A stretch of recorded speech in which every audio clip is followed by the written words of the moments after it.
السلام علیکم دوستوں، امید ہے آپ سب خیریت سے ہوں گے۔ آج ہم اس بارے میں پڑھ رہے ہیں اگر کسی عورت کو ایک ہی مہینہ میں 3 بار حیض آئے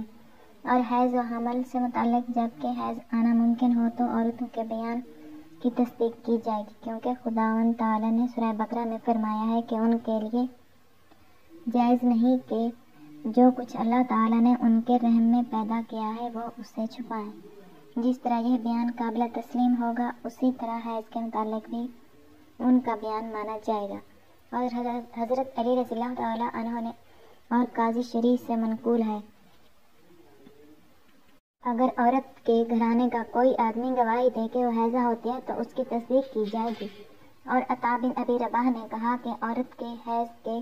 دن اتنے ہی قابل تسلیم ہوں گے جتنے پہلے کی عادت کے تحت ہوتے تھے۔ طلاق وغیرہ سے پہلے ابراہیم نخعی نے بھی یہی کہا ہے،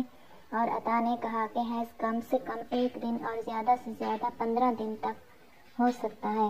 معتمر اپنے والد سلیمان کے حوالہ سے بیان کرتے ہیں کہ انہوں نے ابن سیرین سے ایک ایسی عورت کے متعلق پوچھا جو اپنی عادت کے مطابق حیض آ جانے کے 5 دن بعد خون دیکھتی ہے، تو آپ نے فرمایا کہ عورتیں اس کا زیادہ علم رکھتی ہیں۔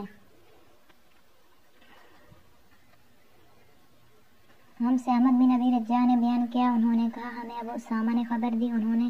کہا میں نے ہشام بن عروہ سے سنا کہ مجھے میرے والد نے حضرت عائشہ رضی اللہ تعالیٰ عنہ کے واسطہ سے خبر دی کہ فاطمہ بنت ابی جیش رضی اللہ تعالیٰ عنہ نے نبی کریم صلی اللہ علیہ وسلم سے پوچھا کہ مجھے استحاضہ کا خون آتا ہے اور میں پاک نہیں ہو پاتی تو کیا میں نماز چھوڑ دیا کروں؟ آپ نے فرمایا نہیں، یہ تو ایک رگ کا خون ہے،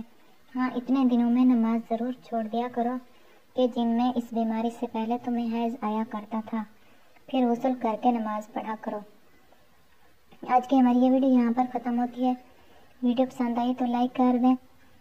چینل کو سبسکرائب نہیں کیا تو سبسکرائب کر دیں تاکہ اسلامی کتابوں کی تمام ویڈیوز آپ تک پہنچتی رہیں۔ ہم اپنی اگلی ویڈیو کے ساتھ پھر آپ کی خدمت میں حاضر ہوں گے، تب تک کے لیے اللہ نگہبان۔